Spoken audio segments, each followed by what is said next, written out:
बिस्मिल्लाहिर्रहमानिर्रहीम। शुरू अल्लाह के नाम से जो बड़ा मेहरबान और निहायती रहम करने वाला है। तमाम हज़रात सूरह फातिहा और दुरूद पाक पढ़िए। औज़ु बिल्लाहि मिनश शैतानिर रजीम। बिस्मिल्लाहिर्रहमानिर्रहीम। अल्हम्दुलिल्लाहि रब्बिल आलमीन अर्रहमानिर रहीम मालिकि यौमिद्दीन।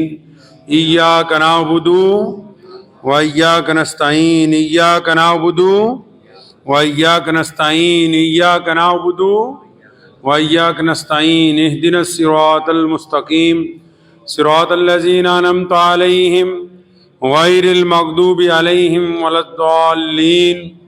आमीन। दुरूद पाक पढ़ें। अल्लाहुम्मा सल्लि अला मुहम्मद व अला आलि मुहम्मद कमा सल्लैता अला इब्राहीमा व अला आलि इब्राहीमा इन्नका हमीदुम मजीद।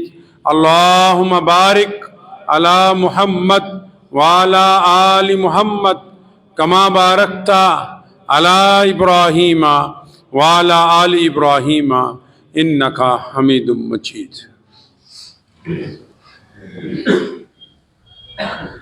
अल्लाह के प्यारे नबी हज़रत मोहम्मद रसूलुल्लाह सल्लल्लाहु अलैहि वसल्लम मदीना मुनव्वरा में बाजार से गुजर रहे थे। हर एक दुकानदार अपना सामान बेच रहा था तो नबी अलैहिस्सलाम अनाज वाली दुकान के आगे रुके।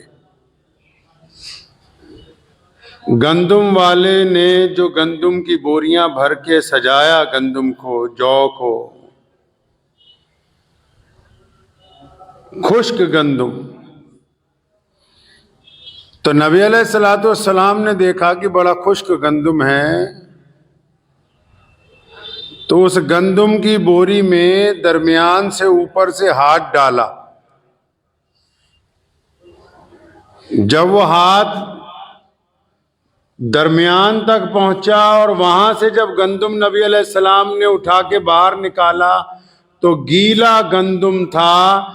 फरमाया मन गश्शा, फरमाया रसूलुल्लाह सल्लल्लाहु अलैहि वसल्लम ने धोखा देने वाला, फरमाया लोगों के साथ धोखे से माल बेचने वाला, फरमाया जो दूसरों के नजरों से ओझल होके बेईमानी करना चाहता है, जो ऊपर से कुछ है अंदर से कुछ है, फरमाया जो धोखा देता है वो मुझसे नहीं है, वो मेरी उम्मत में से नहीं, फरमाया वो हम में से है ही नहीं जो धोखा देता है।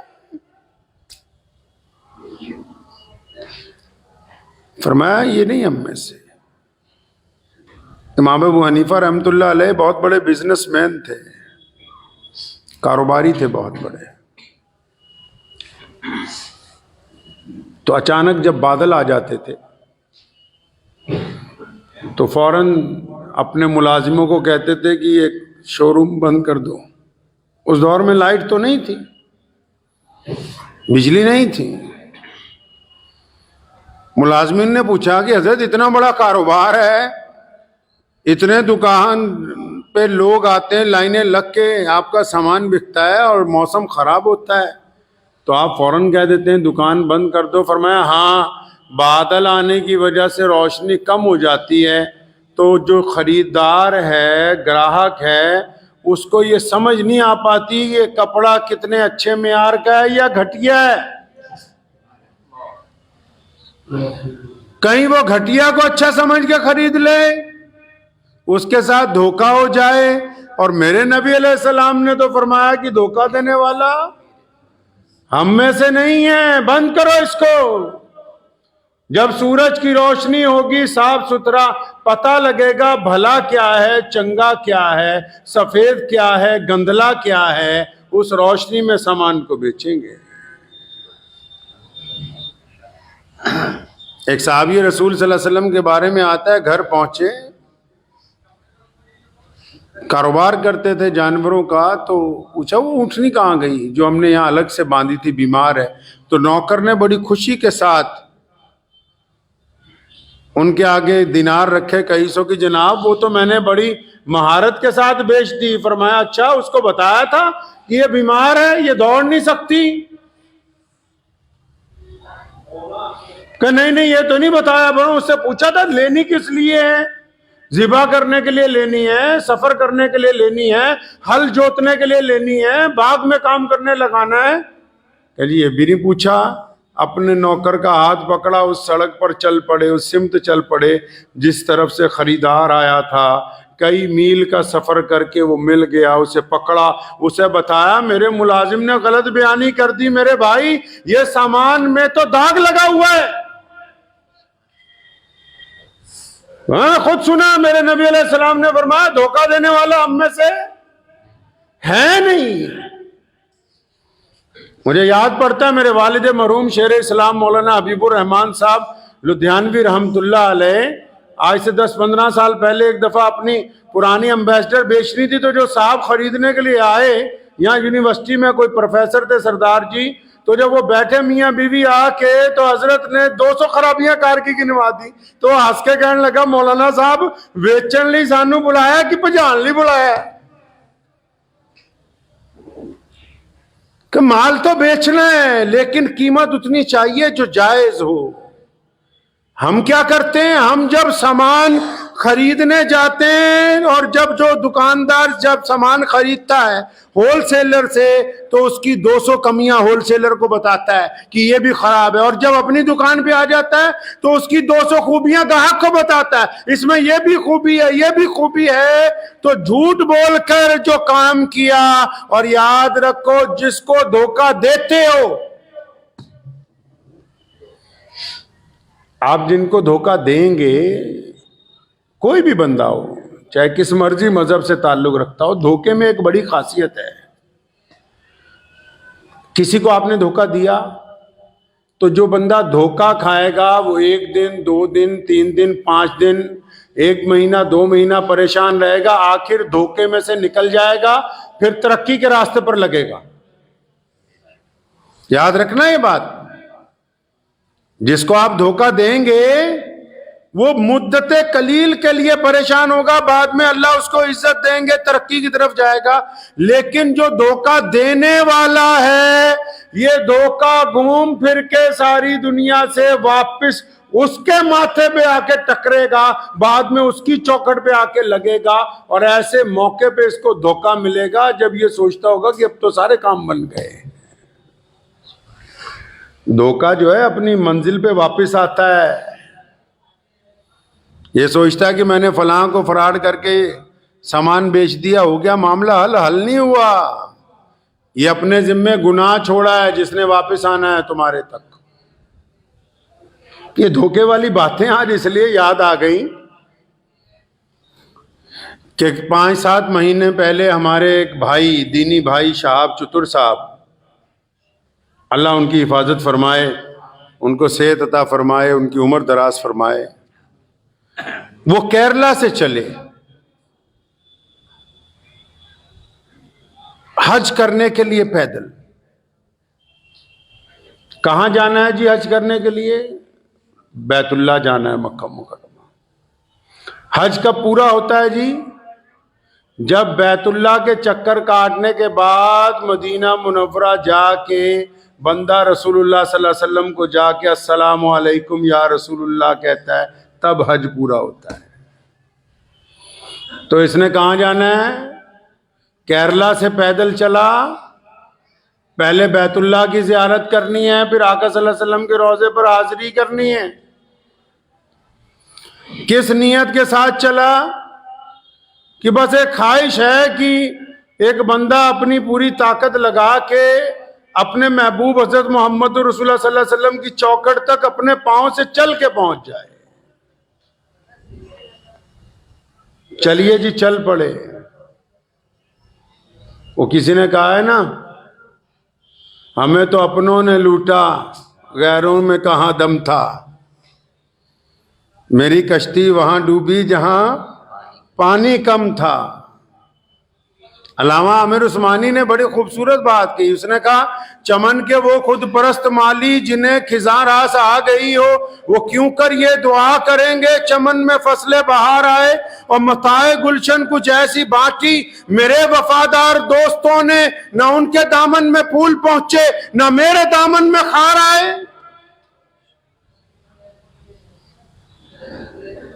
हजार जिद्दत तराजियों के मिजाज बदला करे जमाना, मगर यकीन रहे तो आमिर मिजाज बातिल वही पुराना। जुबान पे इस्लाम का वजीफा मगर ख्यालात काफिराना। हमारी पस्ती की इंतहा क्या, हमारी जिल्लत का क्या ठिकाना। गुनाह तो फिर गुनाह ठहरे, इबादतें भी मुजरिमाना। शाह भाई चल पड़े। रास्ते में जब केरला से निकले, आहिस्ता आहिस्ता लोगों को पता लगने लगा, तो लोग उनके पास आने लगे मुसाफे के लिए, जियारत के लिए।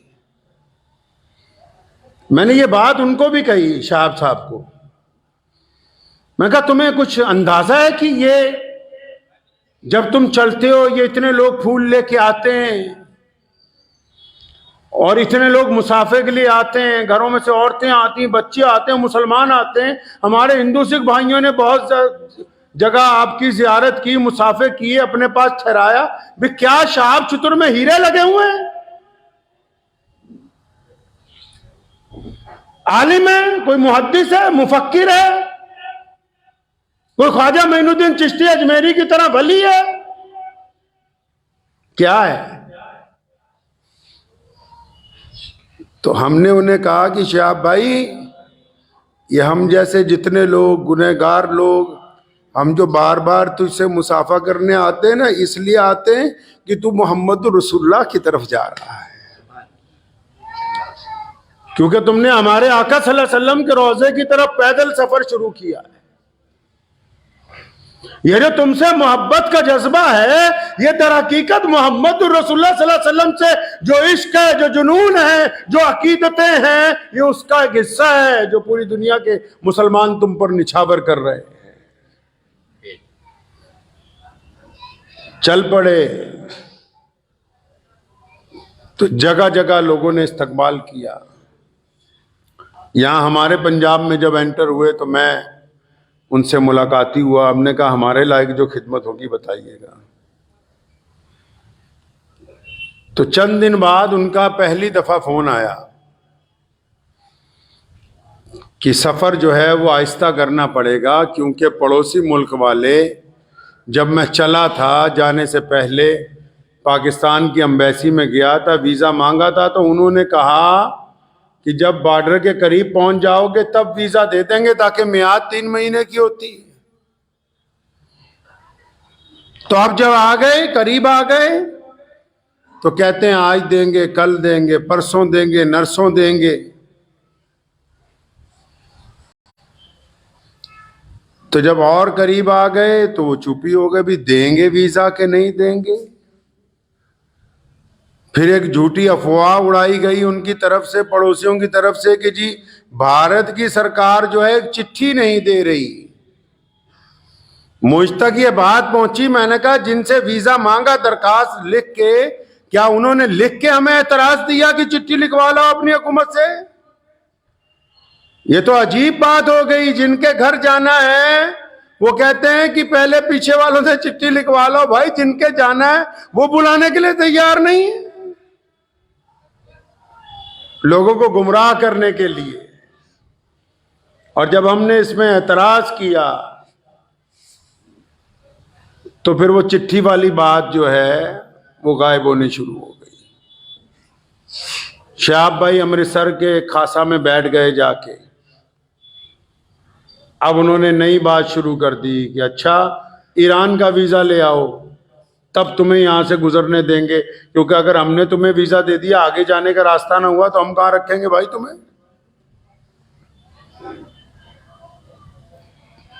ये बात जब पता लगी तो ईरान के वीजा के लिए अप्लाई कर दिया, तो ईरान वालों ने वीजा दे दिया अल्हम्दुलिल्लाह। अब जब उनका वीजा भी आ गया तब भी आजकल हो रही है, इस हफ्ते देंगे, अगले हफ्ते देंगे, परसों देंगे, नरसों देंगे। 4 महीने हमें अपनों ने लूटा, गैरों में कहां दम था। मैं कह रहा था एक साथी को, लोहे को तो लोहा काटता है ना। ये तो जा रहा था बैतुल्लाह की तरफ, भारत की सरकार ने तो कोई एतराज नहीं किया। मैं ये इसलिए नहीं कह रहा हूं कि ये हमारी सरकार है, इसलिए कह रहा हूं कि दुनिया की सबसे बेहतरीन बड़ी तादाद में मुसलमान इस मुल्क में रहते हैं और हमें पता है कि अपनी हकूक का, अपने दीन का, अपनी आजादी का तहफ्फुज किस तरह करना है। हमने कभी किसी से डर के कोई काम नहीं किया है। हो सकता है, होता रहता है, कुछ फिरका परस्त शोर मचाते रहते हैं, लेकिन इसका मतलब ये तो नहीं कि हमने अजान देनी छोड़ दी, नमाज पढ़नी छोड़ दी। इसका मतलब ये तो नहीं कि हम दीन पे नहीं चलते। इसका मतलब ये तो नहीं कि हम अकायद की हिफाजत नहीं करते। मुल्क का, हमें इस बात का फख्र है कि हमारे मुल्क का कानून इस हद तक मजबूत है कि अगर मजलूम आदमी हक और इंसाफ की लड़ाई लड़ने पर आ जाए तो किसी ना किसी मुकाम पर जाके आज भी इंसाफ का डंका इस जमीन के ऊपर बजता है। आजकल करने लगे जी। फिर उनको कहा कि चुप हो जाओ बिल्कुल, और अपने मीडिया को कहा कि शोर मचाओ कि चला गया है, चुपचाप निकल गया पाकिस्तान से। तो वहां के 2-3 बेईमान यूट्यूबर जो हैं, जो धोखा देने की बात करते हैं, उन्होंने मुहिम चलाई कि जी चला गया है, निकल गया है, गुजर गया है। जब ये बात पता लगी मैं फिर उनके पास गया। मैंने कहा अगर हम चुप रहेंगे दुनिया को हकीकत नहीं पता लगेगी। जब लाखों मुसलमानों के जज्बात आपसे जुड़े हैं तो बताइए लोगों को कि मैं यहीं हूं।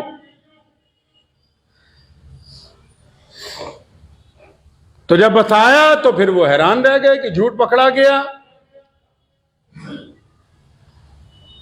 4 महीने वो जो उस बंदे ने अमृतसर में गुजारे, 3 महीने का सफर यहां पर कर दिया, 3000 किलोमीटर पैदल चलने के बाद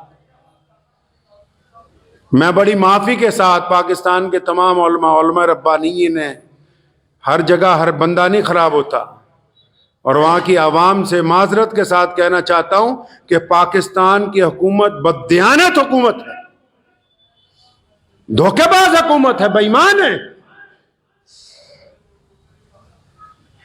मुझे बहुत सारे लोगों ने कहा कि कुछ ना कहना। स्पेन से एक साहब का फोन आया कि अपनी अगर खैरियत चाहते हैं, सेहत ठीक चाहते हैं तो पाकिस्तान के खिलाफ ना बोले। मैंने कहा हम हक और इंसाफ के लिए अपने मुल्क में रह के बोलते हैं, तो ये कौन सी बड़ी बात हो गई कि पड़ोसी का अगर कोई जालिम जुल्म करे तो हम उसके खिलाफ ना बोले। क्योंकि मौलवियों को मरवाना तो वहां की हुकूमतों का रवाज रहा है ना, पाकिस्तान में रवाज है उलमा कराम को मारना। तो वहां के उलमा और अवाम जो है दीनदार लोग, उनसे माफी के साथ कहना चाहता हूं कि आपकी हुकूमत बददियानत हुकूमत है। और शहाब चतुर का जो हज खराब किया पैदल, आप सोच रहे होंगे पैदल कैसे खराब किया। इस नीयत के साथ चला कि केरला से मक्के पैदल चलना है। यहां जब अमृतसर से वाघा से एंट्री हुई, दूसरे दिन सुबह को उसे जबरदस्ती रोते हुए को, बिलबिलाते हुए को पकड़ के लाहौर एयरपोर्ट से ईरान की फ्लाइट में बिठा के पाकिस्तान से बाहर निकाल दिया गया। ये कौन सी मुसलमान हुकूमत है जो एक मुसलमान को पैदल चलने का रास्ता अपने मुल्क में से नहीं दे सकी। ऐसी हुकूमत होती है। इसको बोलते हैं कि डींगा हक हाँक लो इना को जिन्निया, असी न्यूक्लियर पावर हैं जी, बंदा एक तुहाडे को पैदल नहीं कढ होया। शर्म ना डूब के मर जाओ।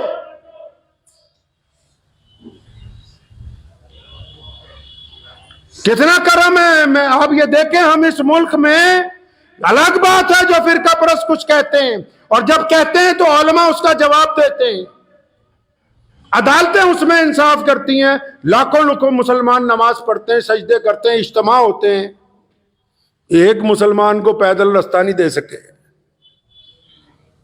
एक उसका कसूर क्या है जी कि वो भारत में पैदा हुआ, क्योंकि वो हिंदुस्तान में पैदा हुआ है जी। काश के हिंदुस्तान की, भारत की सरहदें ईरान तक लगी होती तो आज ये बंदा खैरियत के साथ चलता हुआ मक्का मुकरमा अपनी उम्मीद, और जो उसने अल्लाह ताला से अपनी उम्मीद दिल लगाया कि मैं पैदल वहां तक पहुंचूंगा, आराम से चला जाता।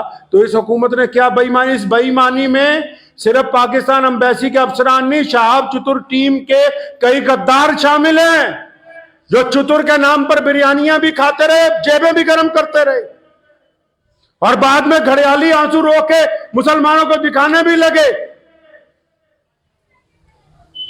वो बेईमान यूट्यूबर गिनती के चंद ईमानदारों को छोड़ के जो सारा दिन धोखा देते हैं, बिल्कुल जैसे रसूलुल्लाह ने गेहूं की बोरी में हाथ डाला, नीचे गीला गेहूं था। जो यूट्यूबर सारा दिन झूठ बोलते हैं सिर्फ चंद चांदी के सिक्कों के लिए कि 5,000, 10,000, 50,000 आमदनी हो जाए, दबा के झूठ बोल रहे हैं, तो ये भी तो मोहम्मद रसूलुल्लाह सल्लल्लाहु अलैहि वसल्लम के उसी हुक्म में शामिल है।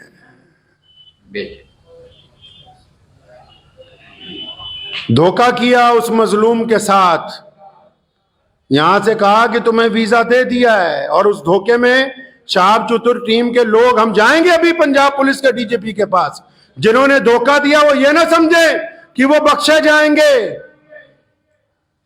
एक एक बंदे का नाम, उसके सारे फोन, उसकी डिटेलें, सब कुछ कहेंगे हम अपनी हुकूमत को कि इकट्ठी करके पता करो किस किस ने बेईमानी की है।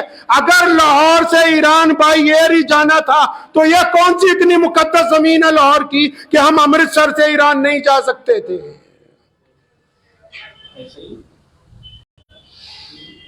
वहां कौन से बहुत बड़े मुहद्दिस बैठे हुए थे लाहौर के अंदर जिन्होंने उसे उठा के जहाज के अंदर बिठा दिया। आज भी यूट्यूबर झूठ बोल रहे हैं जी, सुभान अल्लाह माशाअल्लाह, वो बताओ कि रो रहा है, बताओ कि बिलख रहा है, बताओ कि उसकी उम्मीदों पर पानी फेरा गया, बताओ कि उससे बेईमानी की गई, बताओ कि शहाब चतुर को धोखा दिया गया, क्यों नहीं बोलते।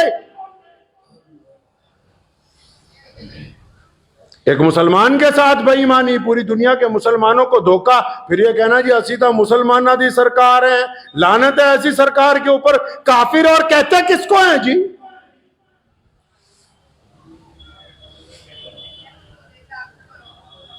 उम्मीदों पर पानी फेरा, जबरदस्ती की, और ये 3-4 ठेकेदार बदमाश जो साथ में लगे हुए थे, जिनकी पोल इंशाल्लाह जल्दी खुलेगी, जब यूट्यूबरों के आगे जाके जी हमने ये किया जी, हमने वो किया जी, ये हमारी ऑडियो जी, ये वहां का सबूत है जी, जिन्होंने बेईमानी करके ये साजिश रची। क्यों भेजा हमारे मुल्क के एक आदमी को धोखे से पाकिस्तान? अगर उसने रास्ता देना ही नहीं था, अगर वो उसको पैदल ताफ्तान तक पहुंचा ही नहीं सकते थे, अगर वो अपने मुल्क में, हमारे मुल्क में 3,000 किलोमीटर चला वो बंदा, केरला से लेकर अमृतसर तक, कदम कदम पर तमाम मजहबों के लोगों ने, मुसलमानों ने तो करना ही करना था, तमाम रियासतों की हुकूमत ने इस बात का ख्याल रखा कि चतुर आराम से गुजर जाए, चतुर को तकलीफ ना हो कि एक बंदा हज करने के लिए जा रहा है, तुम उसको चंद किलोमीटर अपने मुल्क में चलाने के बाद ज्यादती करते हो और फिर यह कहते हो कि हम मुसलमान हैं।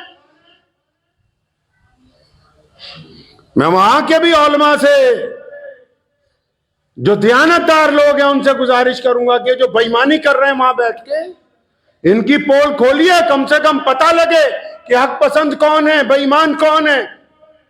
हालांकि जिस अंदाज से लाहौर के लोगों ने उसका इस्तकबाल किया वो बताता था कि अवाम के दिलों में मोहब्बत है, लेकिन जिस अंदाज से वहां की हुकूमत ने उससे जबरदस्ती करके उसे अपने मुल्क से निकाला, ये साफ तौर पे ये बात वाज़ेह है कि वो एक कमज़ोर हुकूमत है। उन्होंने अपने मुल्क को कमज़ोर किया, अपने मुल्क के अवाम की ख्वाहिशात की तकमील की परवाह नहीं की, और एक हज पे जाने वाले के साथ बेईमानी की गई, धोखा किया गया है।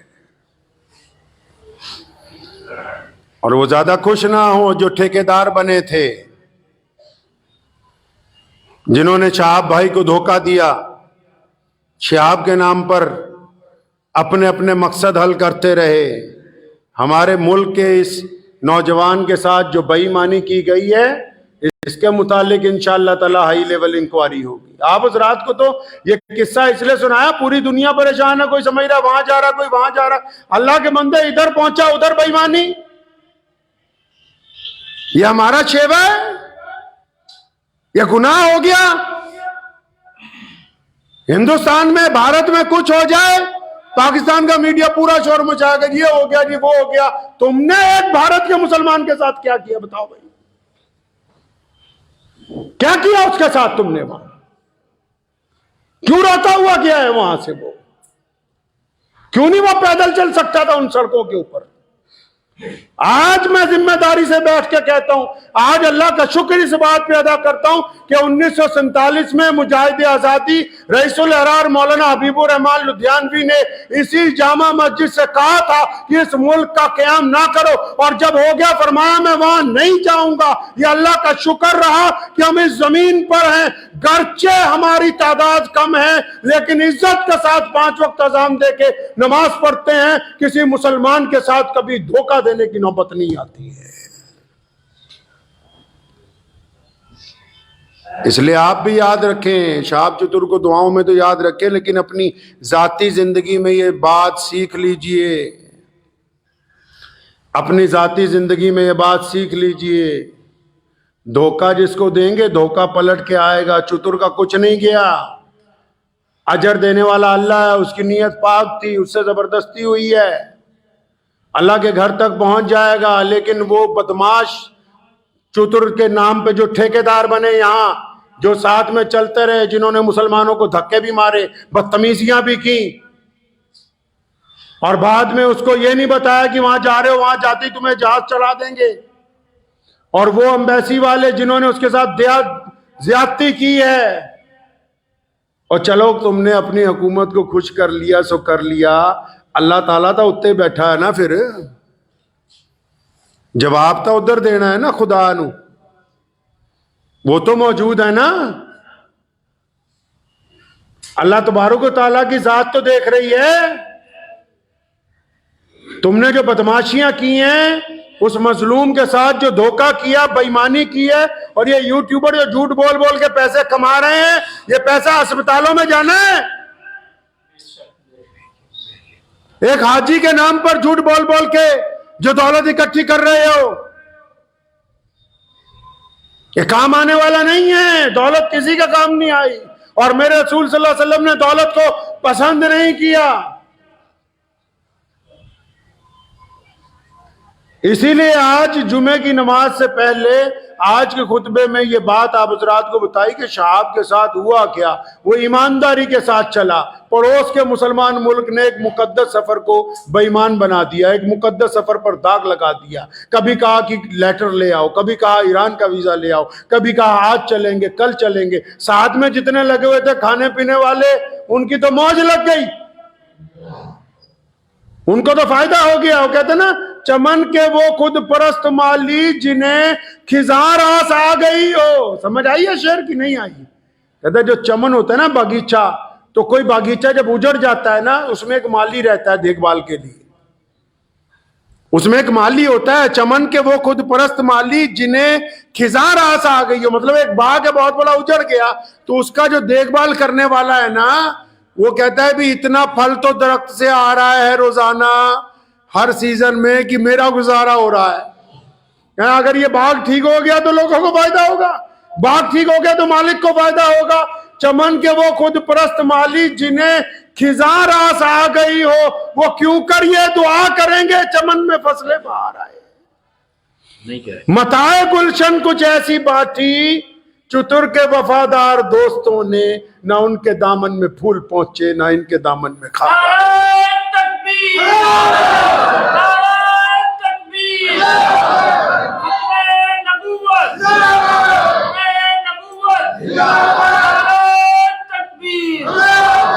तो बस आप हज़रात से ये गुफ्तगू करनी थी जो आज धोखा दिया गया।